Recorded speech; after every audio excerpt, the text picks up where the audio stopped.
Welcome. Thank you so very much to everyone who is here, who's joining me live, Di and Kelly.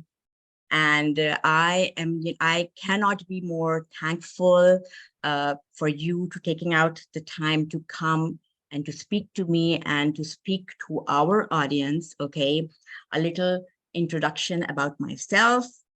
My name is Hina Fatma, and I am a trauma coach here in California.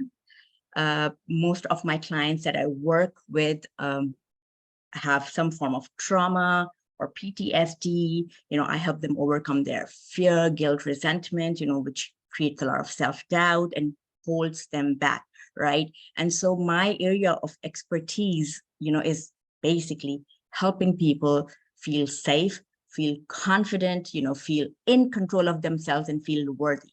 And that's what my area is.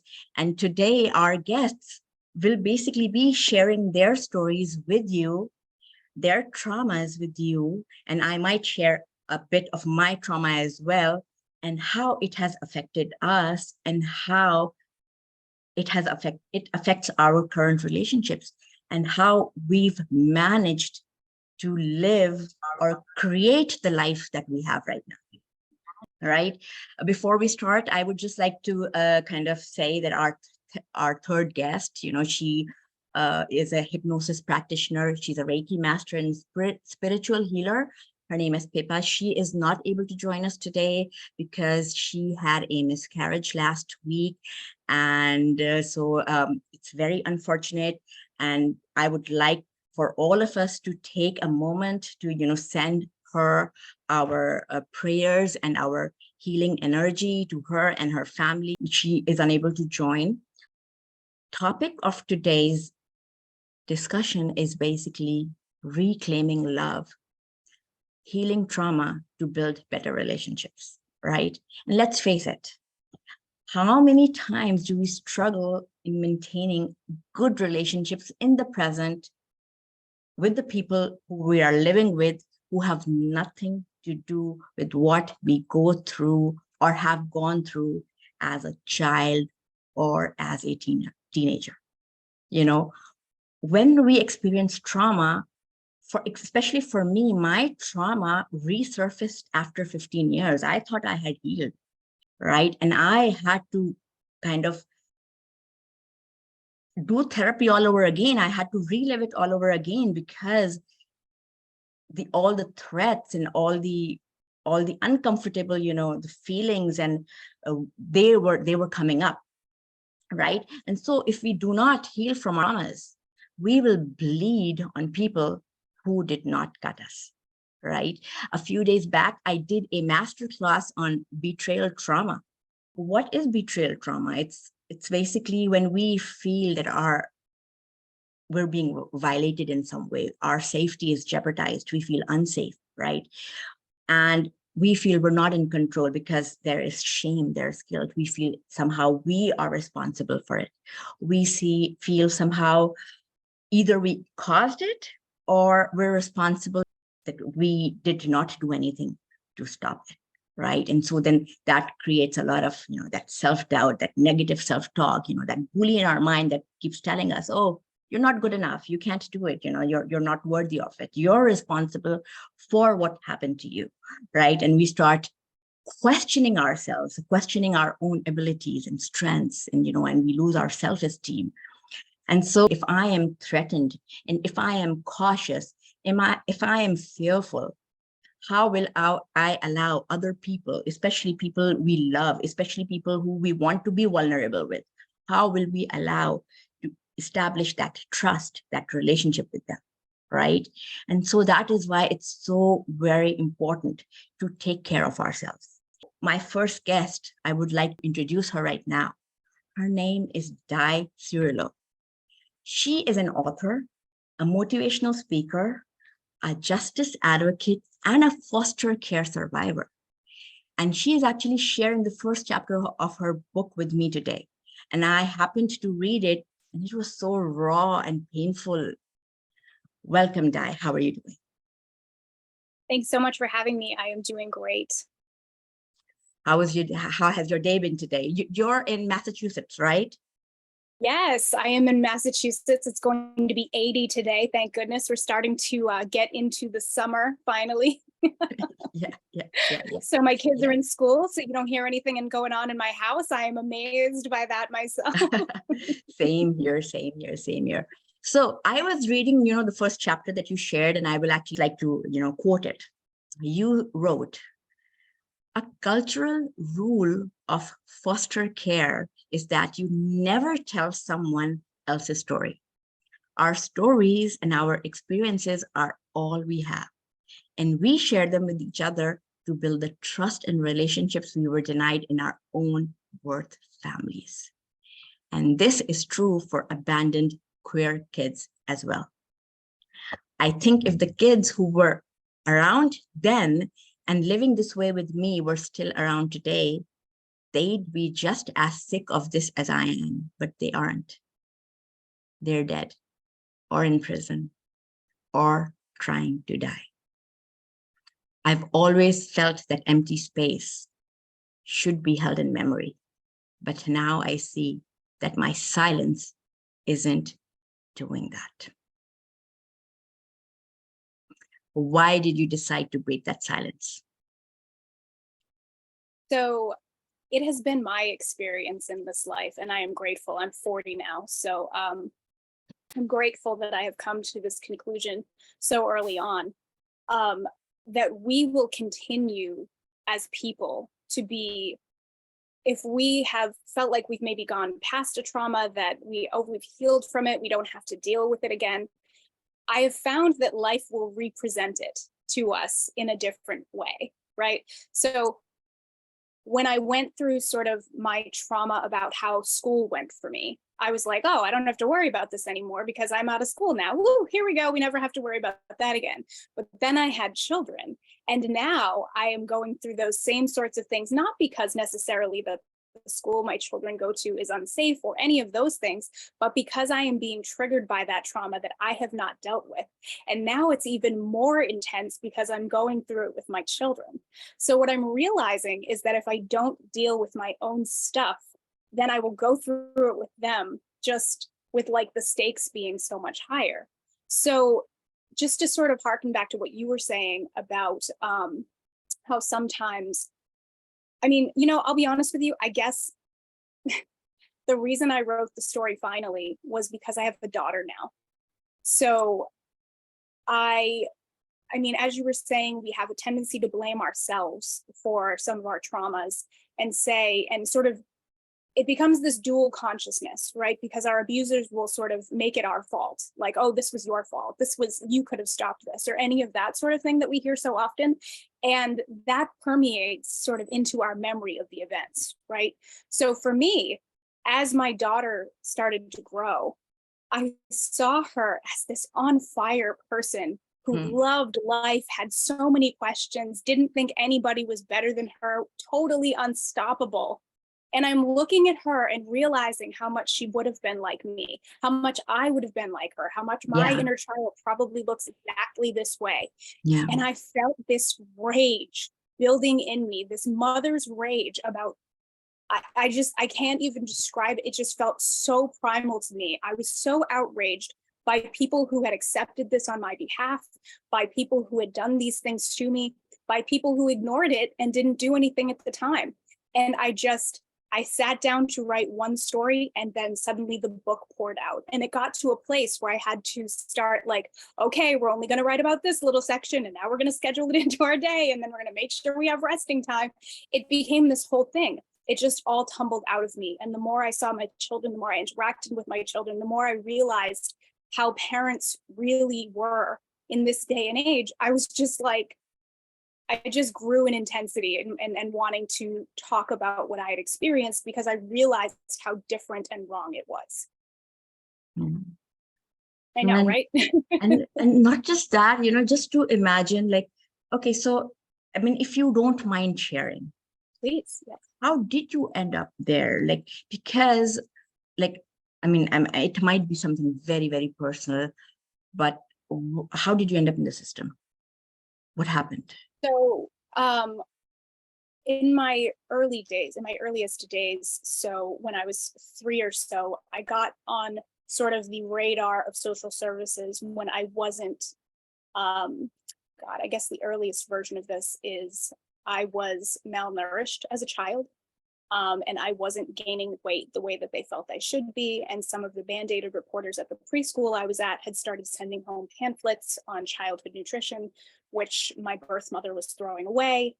After that, I was sort of seeing social workers pretty regularly. My mother's boyfriend at the time started sexually abusing me when I was around 4. So, and again, that's what I mean when I say dual consciousness and sort of taking the blame for something that wasn't your fault, that had nothing to do with you. And that time, and you were in your mother's house. Right. That's exactly right. I was living alongside my mother, who was sort of surviving this man. And she had been sexually abused herself. She did not see what was wrong with his behavior. She did not feel that I should be protected from that. In fact, she had not been protected from that, and she turned out fine. You know how we always hear that.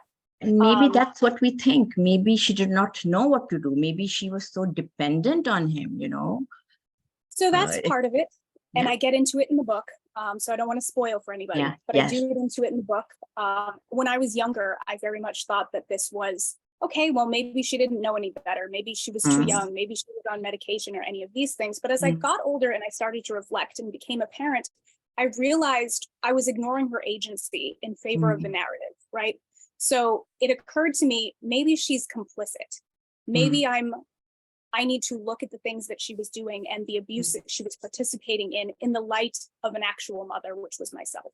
So yes, on one hand, I'm sure she would be the first person to say, oh, I didn't know any better, but also I knew better. Right? She had a choice. Yeah. And she had a choice. Right? As an adult, you always have a choice. That's exactly right. She had a choice. Yeah. So that's how I ended up in the foster care system. Originally, there were a series of other terrible things that happened, and I was removed permanently. Okay. Yeah. And how does that affect you today when you think about it? How did it affect your personality? So in a lot of ways, I'm extremely self-reliant. I won't ask for help. I talk about it in the book a little bit about how much that has really impacted me and how stupid I've had to do certain things just to prove I could. I've come to the conclusion that I can be sort of pushed into anything by making it a competition. Like I would say that the thing that has driven me, right. I would say that the thing that has driven me the hardest is being told I can't, or being told I'm not good enough, or I think the rage from that childhood experience drives me in a way that I can't describe. I think I am so much like you, something very similar. I mean, I wasn't in the foster care, but, you know, things happen. You're a girl, you get, you know, traumas happen. And the same thing, you know, you're just trying to prove yourself. You're just trying to be strong. And, you know, and you know, for me, again, the same thing as you, the rage, anger, because, you know, like when we're those alpha women, we're like men. We think it's a weakness to cry. We think it's a weakness to ask for help. We think it's a weakness to show to the world that something happened to us, or we're weak in some way, right? And so what is strength? That we fight back and we prove ourselves, right? But then as women, for me at least, you know, when I married and I came here to US, you know, I'm an immigrant, I moved here to US, and because I was this strong woman, so I had created this huge barrier in front of me. There was this wall, defensive wall, behind which I felt safe. And I didn't allow anybody to come through it, which meant I was not even allowing my husband to come through it, right? And I actually had to learn to heal from it and accept it, and accept the fact that he's not responsible for it. And even though he may be saying or doing things, unintentionally, which is triggering me, but he's not even aware that they're triggering me. He's not even aware that stuff he's saying or doing is making me feel threatened, or is making me feel as if he's questioning me in some way, or he's telling me that I'm not good enough, or I'm feeling that, okay, somehow he's going to take advantage of me, right? For you, do you feel that when this happens, this strength of yours, when you don't allow yourself to be vulnerable, because we see ourselves as the strong women who can't be vulnerable, do you think it affects you? So the old me would have said yes. Here's what I mean by that. Becoming a mother and sort of growing into that role, realizing how many sort of fake narratives existed around motherhood that seemed to be part of marketing, I realized that I was ignoring a very real feminine power within myself, in favor of something that didn't fit me the same way, right? So when you are trying to keep people at a distance, when you are trying to act in a way that they expect, you aren't really embodying the person that you are, and you aren't really living in your power. So rather, I would say yes, I have had very many triggering experiences that sort of pushed me out of that mask. But what I'm noticing now instead is the way I am able to talk about my feelings, develop that sort of trauma vocabulary with other people, is helping me build community in a way that it didn't exist before, right? So rather before, while I was hiding from everything and trying to look the way people needed me to look, that was one thing. Now I am embodying the person that I am. I am embodying that mother role and that healing role, and I am helping the people around me use that vocabulary to heal themselves. And the thing that I am finding, having written the book, is that people will read it and say to me, Di, it's like you were living in my house with me. It's like, even if they didn't live exactly my story, they lived parts of my story, and they're able to see themselves within that story and forgive parts of themselves. And to be honest with you, that is much better than any, masculine box I might have been able to fit in before. This is a very different power, and this is a very different me. That's what it is. Our childhood traumas may be different, but at the end of the day, its impact is the same. Whether you were in foster care, whether you were, your parents were fighting and they ended up in a divorce, and it was a bad marriage, and there was a substance abuse involved, or maybe there was abuse, physical, sexual abuse, assault. That is so common. We don't talk about it. We feel it's so private, it's personal, and it is, and when these things happen, they affect us. We try to put it under the carpet, and we try to move on. Like, especially for me, I had a very strong support system. My parents, my friends. I went into med school. I ended up becoming a doctor. So everybody thought, and even I also, that, okay, now she's doing well in life. Life is open for her. She is making something out of herself, right?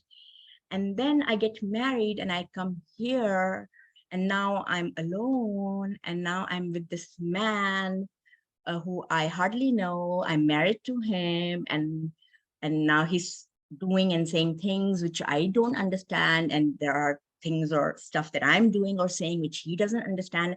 And so, like, we're struggling, and which is very normal. After any marriage, you struggle, and then you realize, and then you start going into the depression. I had postpartum depression both the times.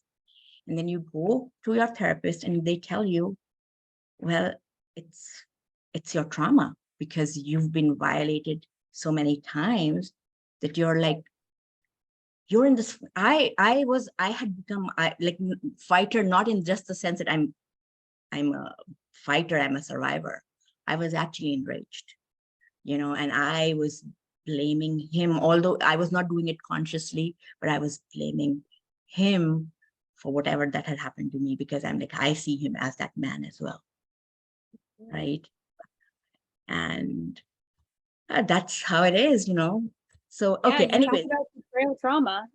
I mean, that's how it always looks, because the reason it's always betrayal is because we trusted that Yeah. person to love Yeah. us. That's the love that we expected to find. And instead, we found abuse. So that Yeah. always is betrayal trauma, which is why it's so Yeah. common and such a common human experience. Yeah. Yeah. And that is actually what it is at the end of the day. All right. Okay. You talk about another thing. You talk about like if you get into foster care for any reason, your chances of graduating from high school have been cut to 50%.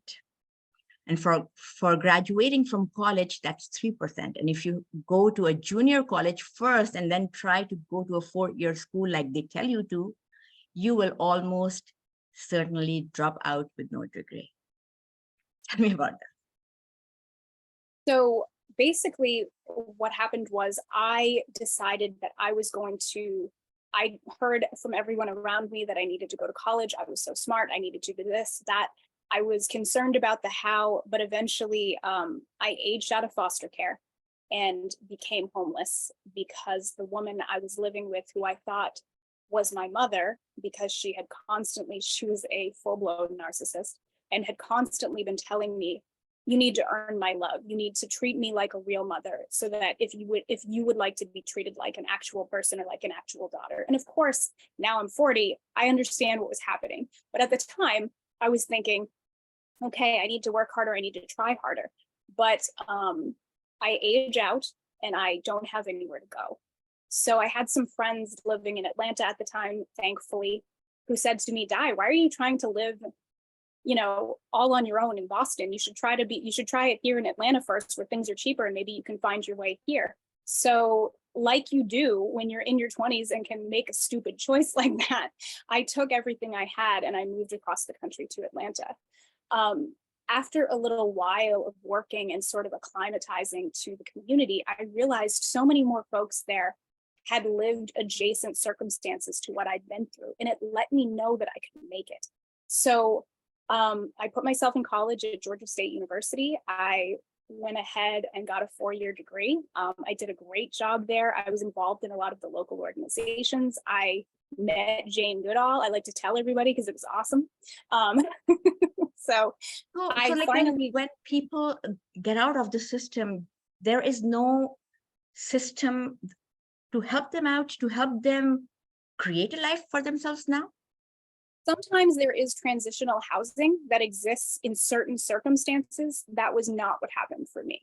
So in some cases, in some states, in some places, there's transitional housing. That was not my experience. I had nowhere to go. So basically, like I say, I moved to Atlanta, I go to Georgia State, I graduate with a degree, and I realized that a lot of my peers have opportunities to interview at places where I couldn't even get a phone call back with the exact same experience. And I had worked in an office all the time that I'd been putting myself through college. So it occurred to me that even though they told me that this was the goalpost, that the goalpost had moved again, because I didn't have that same network that a lot of my peers had, which were basically their parents' network, right? I had no parents, I belonged to no one. So this was the experience that led me to getting into justice work, because I realized that everybody probably believes the same stories I had been told about how things work and what people need to do to get ahead in life and what people need to do to survive. And I was just sitting there going, I have done everything you've asked of me, and still I have nothing to show for it. We need to work on this. And that's how I got into the work I do. What do you do? So I thank you for asking. So I do DEI in tech and biotech spaces, which is diversity, equity, and inclusion work. I've been doing it, God, for a while now, since I got out of college. I started off in people roles, which is like not necessarily HR, but so DEI spaces, that's looking at, making sure that people have enough access to roles, making sure that people have the support they need, the education they need, all of those sorts of things, mentorship, that all falls under my umbrella. And you're able to take care of foster kids as well under this So, umbrella? oh God, I wish. I did an internship as when I was living in Atlanta as a child advocate. I went through their entire training program and I was there for 3 months. And I thought I had seen everything in Boston, but there was so much more poverty in Atlanta that there was just no bottom when it came to the types of things I would see. I spent the entire summer just getting by on cheese and wine and not dealing with my feelings. So I realized pretty early on that that wasn't something that that wasn't going to be the way I gave back. And I spent my whole life thinking it would be, but I just didn't have the, I don't want to say mental strength, but I didn't have the tools to make that work for me yet. I hope someday I can. I do a lot of volunteer work around foster care, things with children. I love being called in to give talks, you know, for free for those types of organizations. So if you work for them, yes, I'm a yes. But I cannot do that work. Would you be scared of being triggered looking at their stories? Would it trigger your stories? So I'll tell you the story that I had the hardest time with. There was a little baby girl when I was in Atlanta. I had her file on my desk, and she was failure to thrive. And that was why she was taken away from her mother. She was the youngest of 5 children. I was working on her case and I opened her case file, and there was a picture of her as a 2-year-old just slowly having been starved to death. And someone had taken a Post-it and put it over her baby bits so that they could give her that dignity. And it just I just broke down and I was like, I cannot do this. I would see this every day and I would put myself in that role. So it wasn't even necessarily being triggered. It was, I knew I was imagining the memories, right? Like I was imagining what she had gone through from point of view. So it wasn't even just the crying and the anxiety. It was the profound awareness of what had caused this. Are you still in touch with your mother? So my birth mother, I'm sorry. No. I'm calculating the fastest way to tell the story for the purposes of time. So am I still in touch with my birth mother? I am not still in touch with my birth mother. Basically what happened was her ex-boyfriend who had been sexually abusing me died, and she told me I needed to go to his funeral and show up to be paraded around for basically his relatives. And that's when I realized I did not need closure from this person. There was absolutely nothing I needed from her. I needed to move on with my life and I needed to block her. And that is basically the situation that she currently finds herself in. I'm also not in touch with my foster mother anymore. I basically, the last couple of times I talked to her was around the time that she kicked me out. I haven't seen her since. I live 2 towns over, and I don't want to, I'm going to knock on wood here, but I haven't run into her either. So I thank my lucky stars every day because I love the city I live in. So I'm hoping that, you know, she stays on her side of town. And I stay wow. over here. You know, the story is like, after living through all of this, how do you trust people now? How do you have this smile on your face and you're going out and you're a happy person and you're like, I mean, I'm just thinking, like, if all this would have happened to me, I would probably be sitting somewhere crying. Like, why did this happen? You do that for a little while. I would say that you do that for a little while, and then you start taking small steps back to find yourself. What happened when I moved to Atlanta was I realized that nobody else could be driving my car anymore, right? Basically, I was the one driving my life forward. And if I wanted to live any sort of life, I had to do it my way. And I started doing that. And each terrible, painful, scary step led me to the next. And it was easily a 20-year healing journey, right? So I am very trusting now as a person. I care about humanity in a very deep way. I would say I'm a humanist. I'm involved in lots of different things because I care, because I understand that we as adults and part of our communities are responsible for the lesser of ourselves, right? So that's what I've taken away from it. Not that people are not trustworthy. Abusers are not trustworthy. That's the biggest takeaway, that we're responsible. We're responsible for our reality. We're responsible for creating the reality around us, how we want to live. Absolutely. If I want the world to be better than the life that I grew up in, I have to make it better. I have children now. I have personal responsibility for the community I raised them in. So I take that seriously. Another question, a little personal question. Yes, please. Are you in a relationship with anybody right now, or you plan to be? Yes. Yes, I am married to a wonderful person. He is the other side of my type of neurodiversity. So while I have ADHD, he has autism. So while we Interesting. are, Wow, there you go. yes.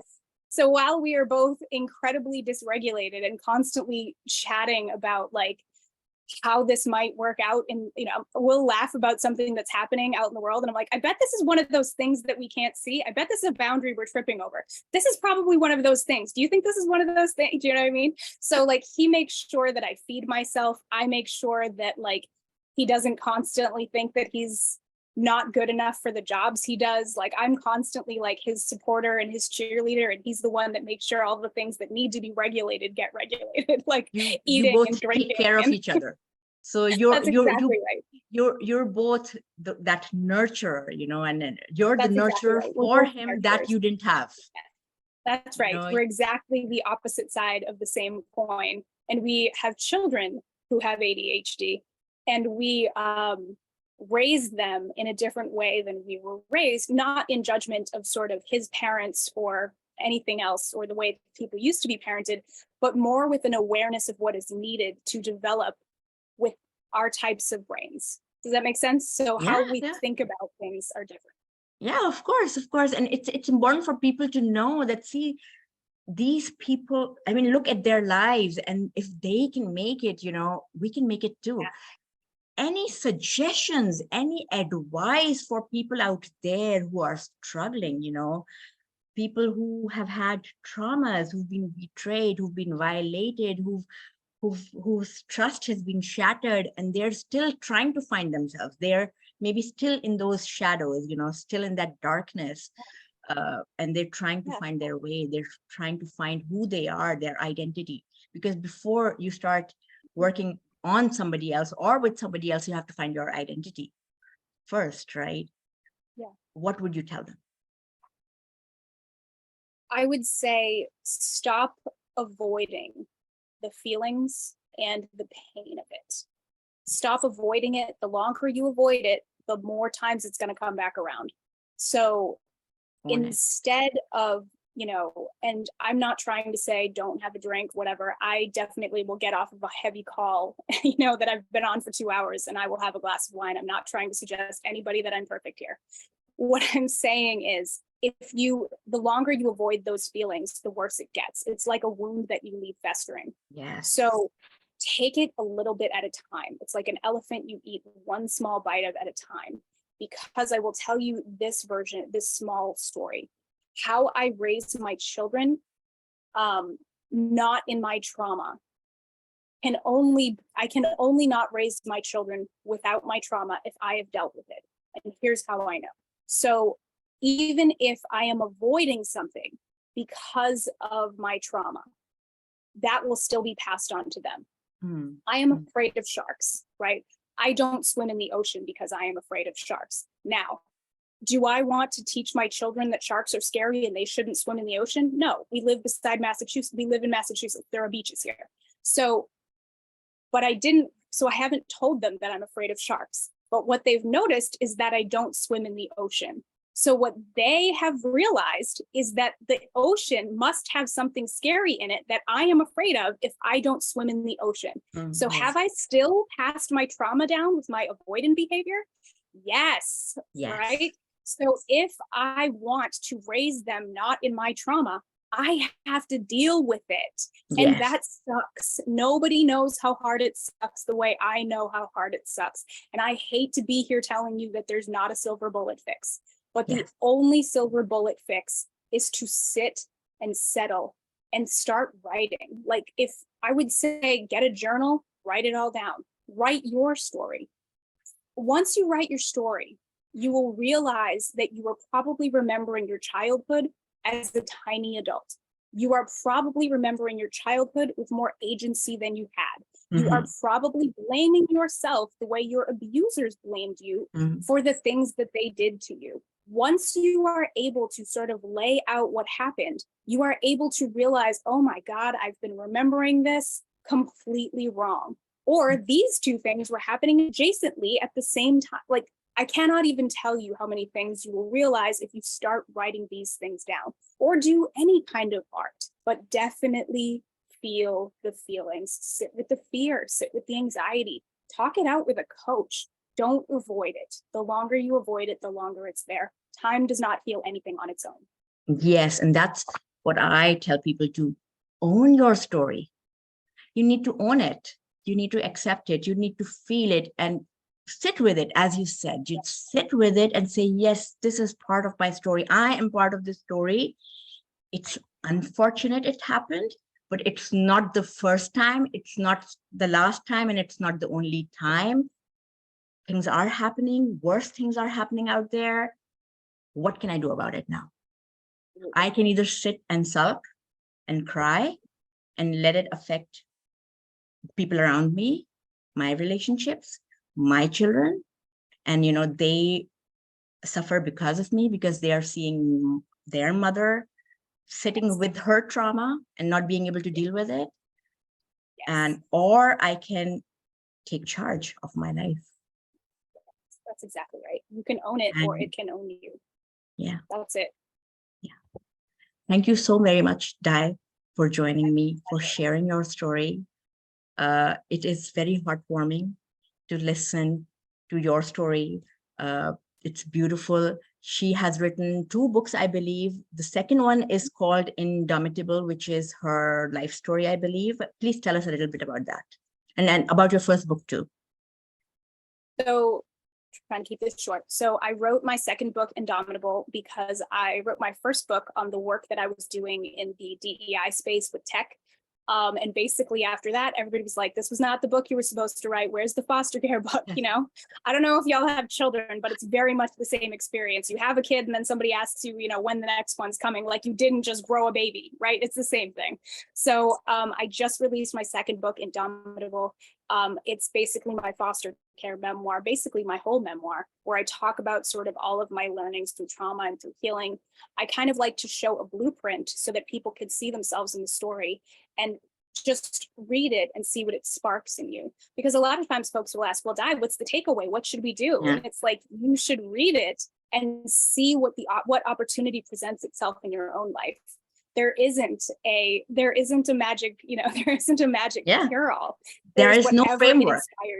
There's no framework. There's no steps. There's no guideline where you go like, okay, do 1, 2, 3, and you will heal. No. Right. That's exactly right. The book isn't the flower, it's the seed, right? So you plant it and then you grow it in your own life. And that is what the takeaway is. Yes. Thank you so much, Dai, for joining me. And, and if people who are listening to this, watching this live, you are more than welcome to reach out to her personally. I've shared her website. I will share it again. Her book is out there. She's shared the first chapter. It's a beautiful first chapter. It's so raw, painful. For me at least, I found it harrowing, just the first chapter, and I haven't even read your whole story yet. And go ahead, buy it, talk to her, get in touch, and create your life stories, create a better life for yourself. She can do it, I can do it, Kelly here can do it. I mean, right now, Kelly's gonna share her story. And I believe we all have our stories. We all have our bits of traumas that haunt us. But how we carry them and how we choose to carry them, they will stay there. They will not go away. We can't get rid of them. But how do we choose to show up as? How do we choose to deal with it? That's in our control. All right, Dai, I will take a leave from you. Thank you so much. You're more than welcome to stay here if you're here. And I would like to now introduce. I want to hear from Kelly. I'm not going anywhere. Let's hear it, Kelly. Perfect. There you go. There you go. Okay. So let me introduce my next guest who's here. And thank you so much for joining me. I mean, you've been here listening to this whole thing. She is a fearless rock star. She is also an author, just like Dai. The name of her book is A Mile in Her Shoes. And she is an advanced certified fearless coach and trainer. Kelly, let's talk about that. Okay. Thank you for having me. And I'm glad I came on and was able to hear Di's story as well. It's very impressive and inspiring that you grew up with all of that and who you are now. Excuse me, who you are now. It's very inspiring. And so I'm glad that you have broken the silence around your story and shared it so that it can inspire those who read it and who are able to experience it. Yes. So this title is like so engaging. Fearless living coach and trainer. What is that? Yeah. You know, I'm reading it. I'm like, oh, is there something like that? Does it exist? Tell us about Yeah, that. well, I received my training through the Fearless Living Institute. Oh, And okay. so our title when we graduate from the coaching program is a certified fearless living coach. And then I went on and got more training, and that's why I'm an advanced certified fearless living coach, and then received more training. And so that's why I'm a certified trainer, fearless trainer. And I love the work of fearless living. And that's basically the tools and the strategies that I share with people to help them master their fear so that they can live the life that they want to live. Yeah. So like when I work with trauma, we talk about trauma responses, and there's 4 trauma responses, you know, fight, flight, freeze, and fawn. And then we say that fear is part of one of the response, and it's not necessarily a bad thing because it makes us cautious. If we're not afraid of something that we feel threatened of, how will we take care of ourselves, right? Mm-hmm. So my question, you know, what is like, so why are we afraid of being afraid? Why Well, do I we think, fear? I mean, fear should be a good thing, and it is a good thing, yeah, actually. it is. I mean, it's a basic function of our brain. It's one of the first things that our brain does because our fear center is where there's no language. So, but it can also be in our thinking part of our brain and our emotional part of our brain. And when it stops us from progressing or it keeps us stuck, that's when it's not good. And so we deal with emotional fears, those fears that keep us from living out loud or sharing our opinion or owning our space or speaking our truth. Those are the fears that I deal with, not like touching a hot stove. That's a good fear. Walking into the middle of the street with oncoming traffic. That's a good fear. You know, and fear does have its purpose for sure. And when we become more aware of situations and we trust our intuition and can kind of start to trust ourselves in situations out in the world, then our fear doesn't keep us from those opportunities or possibilities that are good for us. They just keep us, they keep us more aware and discerning of those possibilities that are not where we want to be or we don't want to be involved in. And so fear is good as an awareness, but not as a gauge of when to step out of our comfort zone and take a risk and do something that will bring us closer to who we want to be and the life we want to live. Yeah.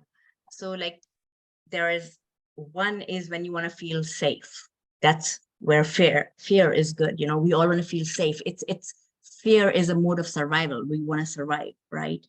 And so this bully in our head, when it tells us not to do something, or it tells us that you're not good enough, or you're not worthy enough, or you can't do it, you know, what will people say? You're going to go out and make a fool out of yourself, you know, it's something you can't do, you know, why are you even trying to do this? It's so hard for you to do this, right? And so in some way, indirectly, it is keeping us in our comfort zone because it wants us to feel safe, because that's what it knows. It knows that if you will stay in that comfort zone, you will stay safe and nobody will harm you. And you are not going Not that territory necessarily. there. Yeah, our comfort zone is the known. It's the known. So it's not necessarily comfortable. It's Yeah. not necessarily safe, but it's what we know. Yes. And so we can handle what is within that known because we have been. We've Yeah. been handling it every day, and we know, and we can expect, what's going to happen when we do this or this, right? It's that known area of our lives. And it is not always comfortable or healthy or a good place to be. Yeah. Yeah. You had a story to share. Let's talk about that. Okay. Well, I think what you're talking about is I shared with you this morning that Your trauma story. My trauma story. And it's definitely not my only trauma in my life, but it's probably my most significant. And that is when I was 15, my father committed suicide. And he was the person that saw me. He was the person that I believed loved me, unconditionally. And so when he left, it was a huge impact on me. And it took me a long time to trust that somebody else really saw me and loved me regardless of what they saw. And how old were you when this happened? I was 15. So it was about a month before my 16th birthday. It was December 18th. So it was the first day of Christmas break. And it was because I was one of the youngest of my dad's children. I feel like a lot of it was not told to me. And so I feel like some of the circumstances around his death, I still don't know, even now. Does it impact you today? Huh? Does it still impact you today? Oh, yeah. It'll impact me my entire life. There's been times that I've, as you talked about before, feeling like you could have done something to prevent it, or maybe if you were a better child, or if you would have supported your father in some different way. Either you caused it or you didn't stop it. Somehow you were responsible. I've had to heal from that multiple times. And accept the fact that he was a separate person with his own issues, and he made his own choice. And it had nothing to do with me or my mom or any of my other siblings or whatnot. And he most likely was dealing with some type of mental illness. And there's no reason for me to blame myself for it. And there's no reason to make him a villain. And there's no reason for me to doubt the love that he gave me while he was here. You were so young. You were 15 at that time, you said, right? Yeah. So how did it impact you at that time? As a 15-year-old, you're probably in high school or you're starting high school, and you're so young. You're surrounded with these friends and your family. Were you embarrassed? Were you enraged? There was a lot of shame. And there still is a lot of shame associated with suicide.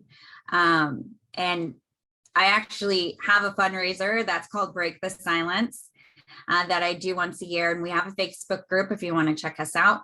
And it's still something that people don't talk about. And we definitely did not talk about it in my family.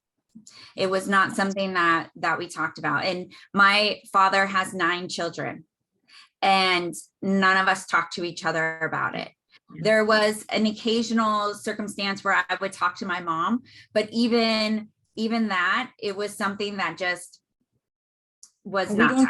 We don't talk about it because it's painful. We don't It is talk about painful. it. It is We don't painful. want to talk about it because it brings back memories. We don't want to relive it. Although we are in our mind and in our hearts, we are living it every day. We are living it with our people around us unknowingly, because our behaviors, our actions, our words, our thoughts are being driven by these traumas, which we are unaware of. But still we don't talk about it. We don't own it that, okay, this is whatever I did or I'm doing is because I have a certain belief system which was created because of my trauma. And Yeah. so like growing up, like we have the audience sitting here. So if we have youth, young girls or boys suffering, experiencing any form of trauma themselves, or in the form of like what you had, like in their household, what would you tell them, like as a 16-year-old, 17-year-old, what to do? What is it that you did that you think you could have changed, or you could have done better, or you think you did it well when you were 15, 16? Yeah. I think that the number one thing would be to find someone to talk to. If you can't talk to your mom or whatever parent is left, if you can't talk to a sibling, find someone that you can talk to, a counselor, a coach, a therapist, and give yourself a space where you can talk about it. Because when I was in high school, I couldn't talk to my family. Our high school totally ignored that it happened. So we received no counseling from the school. None of our teachers asked us about it. It was totally not addressed whatsoever. And so I had some friends that I would talk about it with, but I felt like they kind of got to the point where they were tired of the fact that I kept bringing this up and that I kept talking about this, and that they wanted to talk about other things. Talking about my father's suicide was not, an uplifting thing that they wanted to talk about all the time, which is fine. Other 15-year-olds don't want to talk about suicide or death, right? So finding someone that you can talk to is definitely a must, I feel. And then, coming up with a game plan of how you're going to discuss it when it comes up. One of the things that really affected me was people would ask me, how are your parents doing? And I would immediately go and talk about my mom and hope that they just were fine with that information and didn't follow up with, how is your dad? But inevitably they did. And I said, oh, my father passed away. And then they want to know why. Now, these are adults, right, that are asking me these questions. And why do you need to know how he died? But they want to know. They want to know how he died. And so I would say he committed suicide. And you would just see the change in their face. And they would try Would it be a good change, like a sympathy? No. Okay. It was like, oh my gosh, how can I get away from her the fastest? Wow. And that's what they did. I mean, almost immediately they turned and walked away. And so how are you going to deal with other people's emotion and thoughts and process around suicide? I mean, there was a time where I would make up how he died because I didn't want to get into it and say that he had committed suicide. I think over here we need to counsel and teach other people how to deal with people who have trauma. I think it's so important for the caregivers, for the support system, for siblings, for friends, for neighbors, and for us to teach them how they need to step up if they see something like that happen, or if they hear something like that happen in their community. Yeah. And so that's a big part of what we do at Break the Silence. We try to address the shame and the stigma that comes along with being a survivor, which is a family member or person who is been affected by someone committing suicide. We're called survivors. And so, how do you deal with that situation? How do you let go of the shame around it. And it's suicide is not going away. It is becoming more and more Yes. of an issue. And younger of children are committing suicide. And it's something that we have to talk about. We have to talk about it. We have to address it. Parents need to be aware that regardless if their child seems to be doing well, they might be having, these kinds of feelings and not know what to do with them.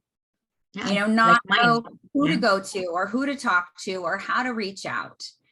And I think because of my background and what has happened to me, I have these conversations with my children.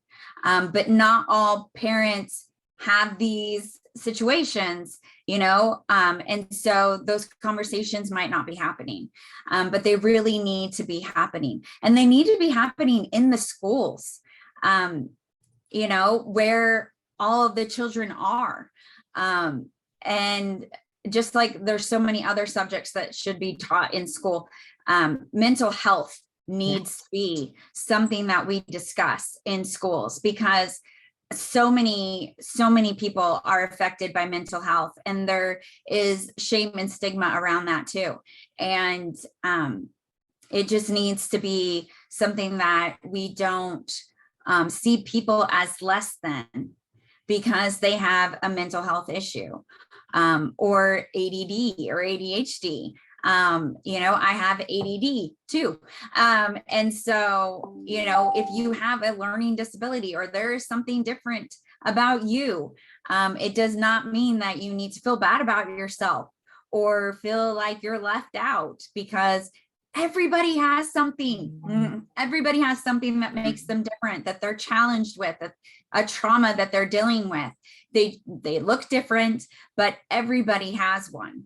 And when we can be more open and honest and vulnerable and share with each other, then this shame and the guilt and the stigma and the feeling alone is going to lessen. And so that's really, when it comes to Break the Silence, that's really our mission.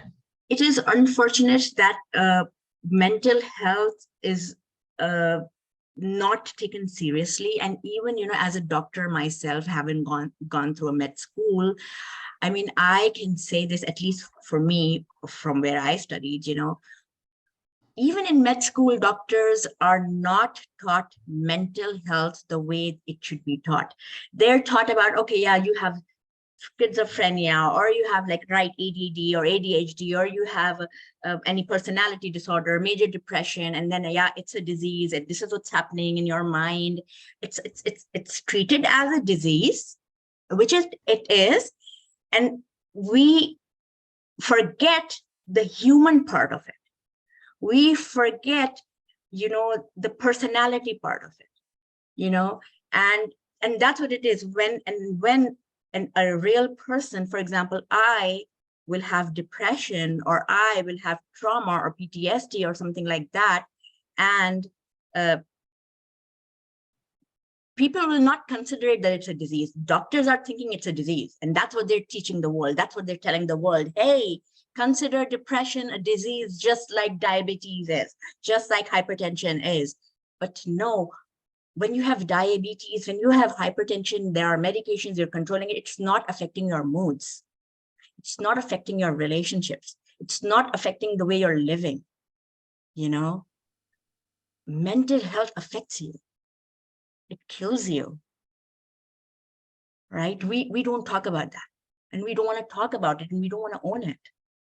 Yeah. And there's a lot of fear in that. When I have bipolar too. And so it's something that I've dealt with my whole life. And I definitely deal with the shame or the stigma of having a mental health issue a lot differently now than I did when I was a teenager or in my 20s. And I think that especially with depression, people don't understand depression because everyone gets depressed, but not everyone has depression. Depression. And Yes. so, you know, it's one that is easily, you Overlooked know, or yeah, misunderstood. not, yeah. But I think that when you have tools and you have strategies, which is my story of how I was able to live a bigger life than the one that I was allowing myself to live, you can move past those self-negative talk, self-negative talk, or the limiting beliefs, or the stories that you've believed that you've been told your whole life. Or that society is telling you. You can let go of those and you can create your own story, and you can be a highly successful, motivated person who has bipolar 2.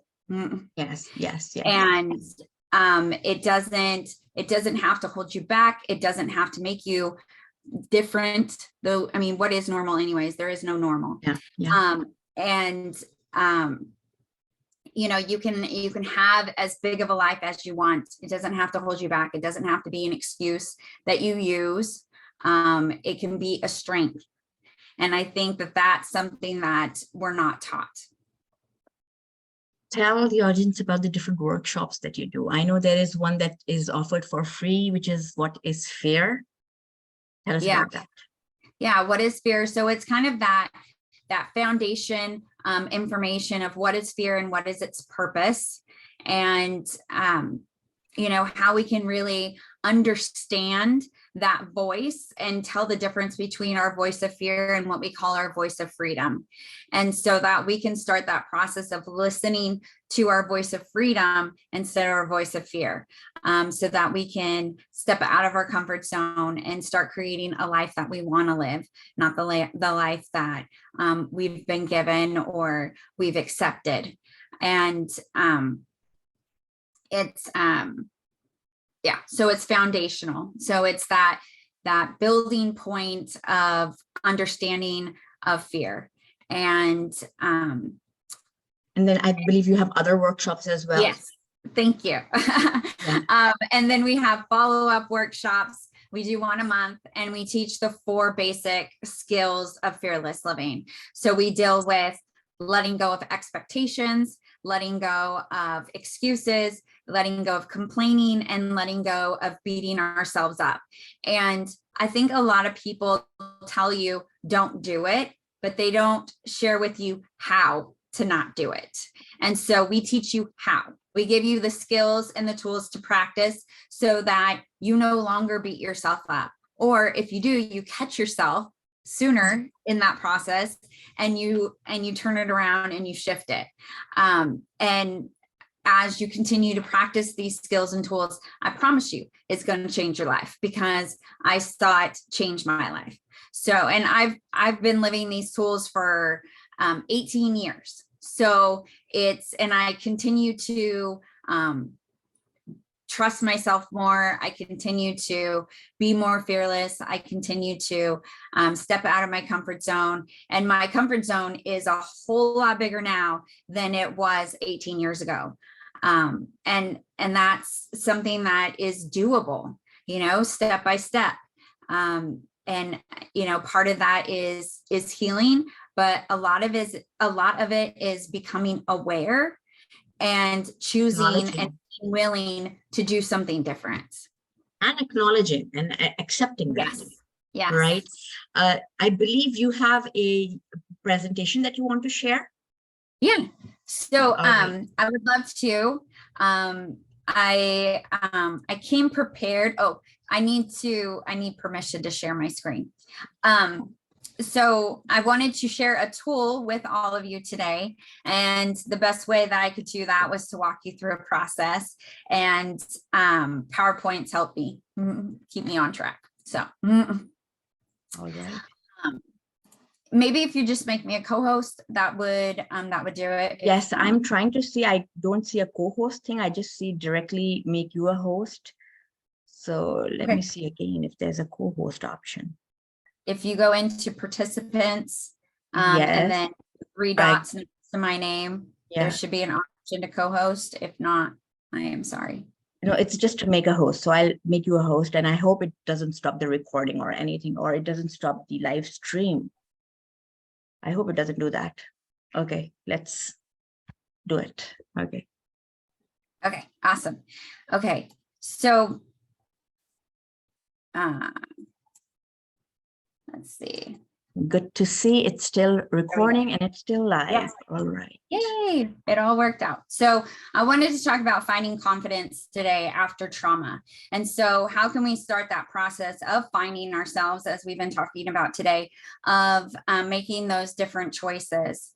And I'd love for you to take a moment to ask yourself, what is confidence? What does it look like? What does it feel like to you? Because all of us are going to have a different answer to these questions. We're all going to describe it and feel it in different ways. The definition is a feeling of trust in one's abilities, qualities, and judgment. But how do you define it? Is it being able to smile when you're walking on the street and you see a stranger and you smile at them? Is that your confidence? Is it being able to come on to and do a live like this? Is that you showing your confidence? What level of confidence, do you have to have that you would say, I'm a confident person? What would that look like? What would that feel like? And when you can really have a clear understanding of what that is, then you can know what you're going after, and you can know when you achieve it, right? Because you feel it and you see it around you. So that's, and it's important to know that confidence looks different on different people. It doesn't have to be the same. Yes, exactly. That's why you want to define it for yourself. Okay. And then you want to make sure that you have given yourself time to process what has happened to you. You don't want to ignore it, like Di was saying about feeling it a little bit at a time. You have to give yourself permission to process it and have support. Who is on your team? Do you have cheerleaders? Like Di's a cheerleader for her husband. Do you have, those support buddies that can support you to process this information? Like I talked about before, of having someone to talk to and work out all of your thoughts and your feelings and and having those cheerleaders, having, for me, my support team, it would have been good in high school to have teachers who checked in on me. It would have been good to have a school counselor speak with me, possibly on a regular basis. It would have been good to have a therapist or a counselor. Later on, maybe 10 years after my dad died, we went to a community support group. So knowing what is available in your community is also really good, because there are other people out there who have had this happen to them too, and you're not alone. And they can't, when you talk to someone else who has gone through a similar situation as you, it helps. It helps to know that someone kind of gets what has happened to you and how it makes you feel, because they've had a similar thing happen to them. So finding that that team of support and and allowing yourself to access that support, because no one can be fearless alone. That's one of my favorite quotes from Rhonda Burton. No one can be fearless alone. And so we have to, I don't want to say have to, but we need to have a support system around us. We're not going to heal on our own. So the tool I want to talk about today is acknowledgements. And this is how we can slowly build our confidence in ourselves. And confidence is built through doing. So as we take those little steps out of our comfort zone, we need to acknowledge them. And as we do that, that will build our confidence. It will build the motivation. It will help us to step out of our comfort zone again, easier than it was the first time. And as we keep track of these acknowledgements, it helps us to build that confidence. And so we encourage you to write them down every day, at least 5. And if 5 is hard, start with 1. And then as you continue the practice, add more, and get to the point where you can acknowledge every little thing that you're doing. You had a new thought, you did something that you normally wouldn't do, or doing something that you do but takes a lot of energy out of you, took less energy out of you. Acknowledge yourself for all of those things. And as you do that, the negative thoughts, even the negative thoughts and emotions that are coming up. Well, you want to acknowledge that you're aware of them. Sure. Yeah. That you're aware of them and that you are choosing to not believe them. Anything in that direction, that you're aware of them, that you stopped them, that you told yourself something different, that you chose not to believe them, or dwell in them. And even if you did, but you did it for a shorter amount of time, or the intensity of those feelings were less. You can acknowledge yourself for all of those things. And sometimes we can get caught in the trap of it's not big enough to acknowledge, or I haven't completed it, so I can't acknowledge it. But really, we want to acknowledge every little step up to it, and really give ourselves credit. And we write them down so that on those days where we're feeling discouraged and we think we haven't done anything, we can go back and we can look at all of the things that we've done. And we can tell ourselves, look, I've done all of these things. I'm not the same person I used to be. I have accomplished all of these things. I have grown all of these ways, and build ourselves back up. And our support system can do that too. But when we see it in our own writing and we reclaim it as something that we've done, it gives it more power. So, that's one way we can support ourselves. And so what we do is we say, today, I acknowledged myself for. And so we start off with this statement, and we write at least 5, like I said, and it is a practice. It is something that we practice every day. Today, I acknowledge myself for, and I do this every day. Okay, so I'm not telling you to do something that I don't do myself. I practice this every day as well, that today I acknowledge myself for, and I do at least 5. And some days it is hard. It is hard for me. And I have to get out my calendar and go, what did I even do yesterday that I can acknowledge myself for? But I won't leave until I've written 5. And so, and that's what it is. Yes, sorry.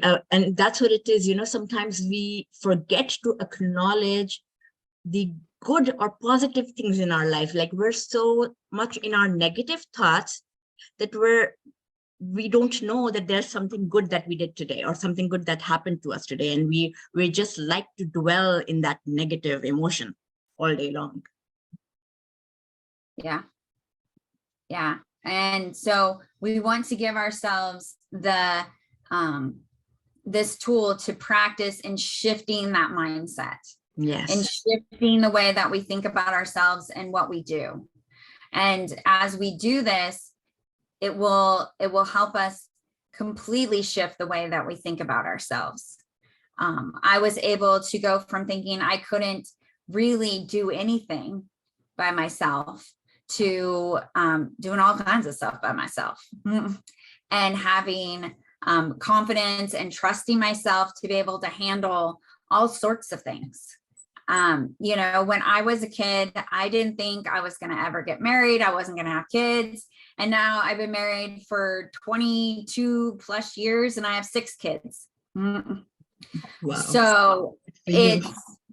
it's a growing process. I mean, there are days where I think, oh my gosh, I'm in charge of 6 people, 6 little lives are my responsibility. Well, they're not so little anymore, but how did I get myself into this? I'm just not up to the task. And then I remind myself, my 6 kids are pretty amazing. And so I had to play some part in that. Yes. Yes. And so I build myself back up a little and keep going at it. And I think that, as long as I'm continuing to try to be better each day, then that means that I'm showing up in the best way that I can for them. And I definitely was a different mom for my first than I am with my 6th, but they've also been able to kind of see my growth as well, and see me become a more confident, more trusting of myself, more capable person. And the older ones definitely do express that to me. And they come to me, they talk to me, they'll even have their friends come to me and talk to me because they know that I have the skills and the tools to support them. They don't necessarily want my tools and my support all the time because I'm mom, but they know that I'm here and that I can support them and that I love them. And I think that that's the most important thing that we can do as parents, is that our children know that they're safe with us and that we love them and that we're willing to support them in what they have going on with themselves. But getting back to acknowledgements, we want to acknowledge ourselves for all of those little things. All those little things, we want to acknowledge ourselves for them, and we want to write them down. And so that's because we can go back and shore ourselves back up with those acknowledgements that we wrote down previously. So that is acknowledgements. And so this is just some of my information. If anyone wants to know more about acknowledgements or any of the other tools and skills that I teach, that is the QR code is to my link tree. So you have access to all me everywhere. And that's my email and my website if you want to check that out as well. But acknowledgements is just one of the tools that I have, but it really is. I say this about a lot of tools that I share, but it really is one of my favorites because it's caused me to step out of my comfort zone probably more than any of the others has. And it's made me believe in myself more than any of the others, which is really where I needed to gain more strength and more, to build that muscle around my opinion of myself. And I trust myself way more than I used to. I used to just trust those around me. And so I believed a lot of things about myself that weren't true. And so I was able through this process to really claim who I was and who I am attempting to become. And every time I do something that gets me closer to that place, I acknowledge myself for it. And see, the thing is here, with Di, with Kelly, with me, that we're all working on ourselves. Even when we find ourselves stuck in a relationship with somebody else, we have to fix ourselves. When we fix ourselves, when we have self-respect for ourselves, when we feel confident ourselves, when we feel safe ourselves, the people around us will respect us and they will treat us the way we set those boundaries, the way we set those expectations, right? Yeah, it all starts within. It starts within, and then again, you acknowledge yourself first, people will start acknowledging. Yeah. Right. And you can support others in acknowledging themselves. I love saying, oh my gosh, when you did that, that was so amazing. I could just feel your energy, and it's so impressive. And I think when you model that for someone, then they're more willing to do it for themselves. But it can be a challenge. Society teaches us not to brag or to acknowledge ourselves for anything or celebrate ourselves. And so it's shifting that mindset and saying, this isn't bragging. This is acknowledging that I took a step out of my comfort zone and I'm becoming a better person. And that is a good thing. Yes.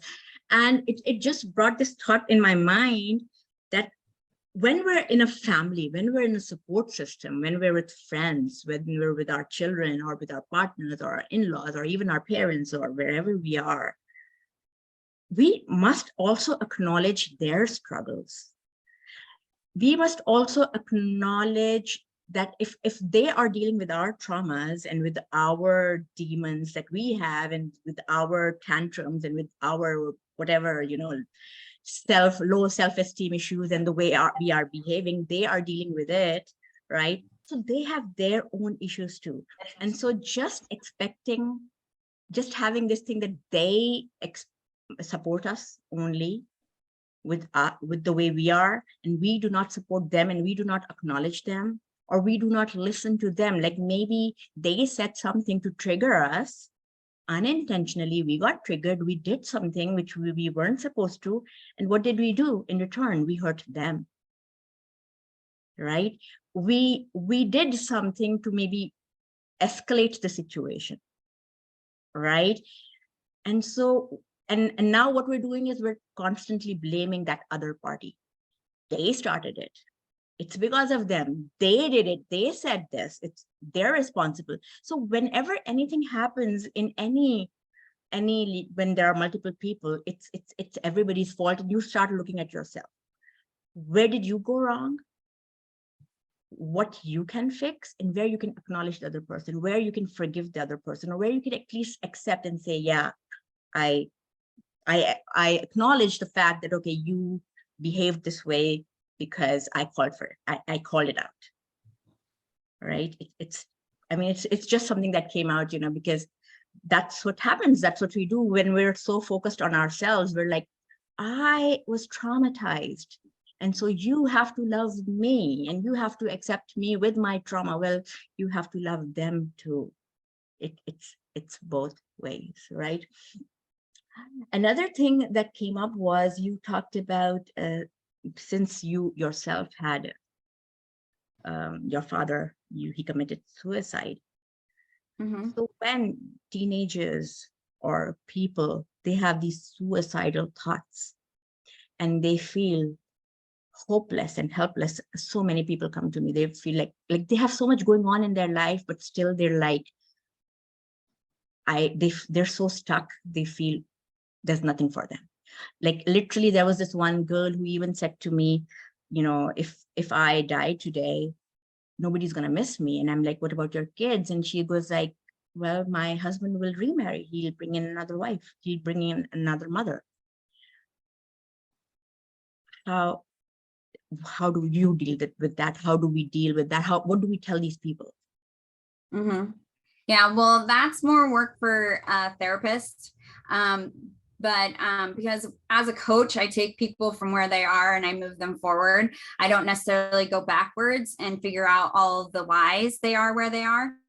But I definitely, as a survivor myself, I could share how we definitely missed our father, and we definitely still miss our father, and nobody could have replaced him. And I truly do believe that he thought that he was doing a good thing for us, but that is the distorted thoughts in his head.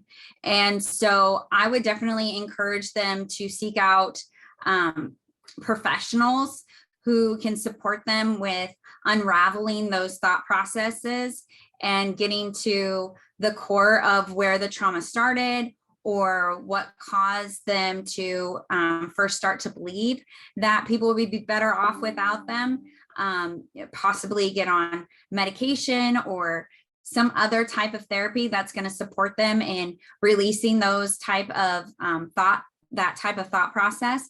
I know that I have had those thoughts before, thinking that my children would be better off without me. But because of my experience, I know to the core of who I am that they won't be.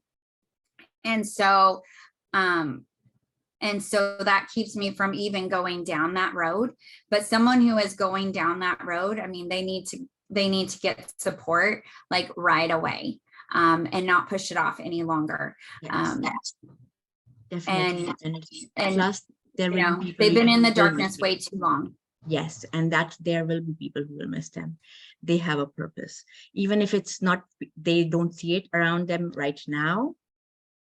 We all have a bigger purpose, and we need to find it. We can create it, right? And then that's where this therapy comes in. That's where this coaching comes in, right? That's where this help comes in. How do we educate the support system, the people around us, the people who are dealing with the caregivers? How do we support them? How do we teach them? How do we educate them what to do and how to do? Yeah, but it's also knowing that ultimately the decision of what people do is completely up to them. And so if they do unfortunately make that choice, it has nothing to do with you. It is not because you didn't support them or you didn't say the right thing or you didn't do enough. Some people just get to that point where you couldn't say or do anything that's going to get them to change their mind. And that's why we want to become aware and support people before they get to that point. That's where the prevention needs to take place, that before they get to that place, that they're found and they're supported so that they don't even go further along and get to that place of no return. That the conversation needs to happen a lot sooner in the process. And that's what we need to, where we need to focus our energy is having those early signs be taken more seriously, and the conversation process start a lot sooner. And again, coming back to acknowledgements, accepting and acknowledging whatever they bring onto the table, and not saying, oh, what you're saying, or not validating their feelings or emotions, or telling them, oh, you're overthinking or you're negative thinking, or or just saying, oh, why are you thinking that way? Just listen to it and not be judgmental. Would you have any words on this? Like the support system, like if there are children who have some trauma, how do parents deal with it? If you have a friend who's had a trauma, who's been in foster care, say, or who was neglected, or who had any major loss in their life, like Kelly did, a loss of a parent or something like that. What should people around them do? How should they support them without aggravating and escalating it? So how we talk about trauma is a language we develop between ourselves, right? So those skills and that vocabulary is something that we communicate with interpersonally, especially. So building community around those languages is going to be incredibly important. Just like Kelly was saying, finding your team, finding those people that are going to seek to support you, who have been through what you've been through, who have been adjacent through what you've been through. And regarding your client that was speaking to you, I wish that mothers understood that the marketing around motherhood is garbage bullshit. Excuse me for but it's just absolutely garbage. Mothers are not interchangeable. Mothers are not one type of thing or one person or any of that stuff. We are powerful. We are encoded with the blueprint for how to raise very specific children. I mean, I'm raising ADHDers as an ADHDer, and that's an incredible gift. They chose me to be their mother. How on earth could a mother be so replaceable that he would just he will remarry? Is he letting you think that he would just remarry, or is the marketing about motherhood letting you think that he would just the fact that what do the children want in another mother? Right. Even if you're Crucially not a important. perfect mom, even if you're not a perfect course. mom, even with your flaws and imperfections and with whatever Yes. your demons are, will Yes. your children accept another mother? Well, your flaws Mothers on are sale. so important. Sorry. Are so important to acknowledge in front of your children. Your problems, your things that are imperfect about you are so important to acknowledge to your children, because they aren't always going to be children. They will need that vocabulary to be able to reach out to other people who are going through the very same things. When I am dealing with burnout, I tell my children, I need to lay in bed today and have all the lights be off because I am experiencing overstimulation from our ADHD. I need them to know that because I need them to be able to use those tools and that vocabulary to communicate with the rest of the community. It's so crucially important that we all reach out to each other and not live in these silos of individualism. And we verbalize what we're thinking, and Exactly. we acknowledge and we validate it. We don't say, oh, whatever you're thinking or saying is not important. Even if it's not important for you, just acknowledge it. That's what the other person wants. That's it. Absolutely. Yeah. We all want Suicide to be seen and heard. Sorry, go ahead. I'm sorry. I heard when I was a child, when I was thinking about very dark thoughts, that suicide can always wait for tomorrow. So I always pass that message on when the subject matter comes up. Thank you so much, Di. Thank you so much, Kelly, for joining me. And we are missing Pippa here, but of course, we hope she feels better soon. We hope her family feels better soon. Di's book, the first chapter that she has shared, the link is, I think it's up there. I posted it somewhere. And then Kelly's, it's the acknowledgement. It's a worksheet, I believe. She has shared that. And then, of course, both their websites, their contact information, everything is on there. Go check it out, reach out to them, reach out to me. And thank you so much, Di. Thank you so much, Kelly. And before we finish this, I just wanted to let people know, next week, I have a 5-day boot camp that I'm running. So because I work with trauma and PTSD, so there are basically 4 areas that I feel people with trauma or PT, and this is something that I have kind of discovered while working with my clients, that this is the 4 areas. One is, again, the safety that we talked about. When we want to all feel safe. We all want to feel confident, fearless, like Kelly talked about. Then we all want to feel worthy. We all want to have a purpose. We all want to feel loved. And then we all want to be in control. And when we talk about being in control, is learning how to be able to set those healthy boundaries, learning how to control those anger outbursts, those panic attacks, so like stuff that happens physically or, our whatever is happening in our mind, and we feel things are not in our control. And when we feel things are not in our control, that's when we start losing our cool, right? And so these are the 4 important things that I teach. Well, my program is a big program, but I'm doing a 5-day boot camp in which I have like 1 day for each of these, right? And so that link is also shared above. So if you are interested in joining that, please go ahead, click that. You can reach out to me. And there you go. Thank you so very much for joining us. I was looking at the comments. I do not see any question. I see Skim saying, thank you for sharing your story, Kelly. I've recently had someone close to me take their own life, and the stigma around it makes so hard to even begin to know how to talk about it. This has been very helpful. And then I have Carla. We now have a better system for kids aging out. Carla, we would love to hear that. And then, yep, I think that's all I have as of now. So thank you very much, everybody, for joining me.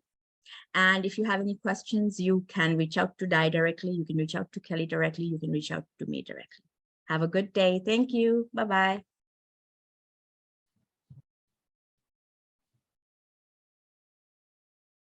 Okay, I have to make you, can you make me host? Oh, yeah. Kelly?